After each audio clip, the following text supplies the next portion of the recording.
yang mana yang nak jaga rim, nak jaga performance kereta, senyap semasa bawa, tayar ni sesuai untuk bos.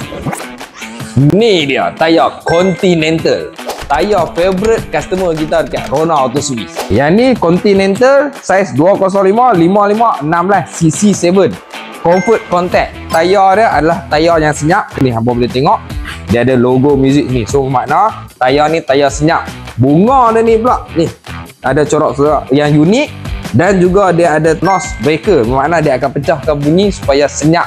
Sebab longkang ni dia akan bagi potongan ayak yang cantik lah. So hampa bawa selesa di waktu hujan dan juga panas. Hampa jangan risau. Tayar ni sesuai untuk hampa yang mana nak ulang alik daripada tempat kerja yang dekat. Dan juga sesuai untuk hampa yang mana nak long distance, nak balik kampung. Lagi hampa boleh tengok kat tepi ni ada track wear dia 400, traction dia A, temperature dia A.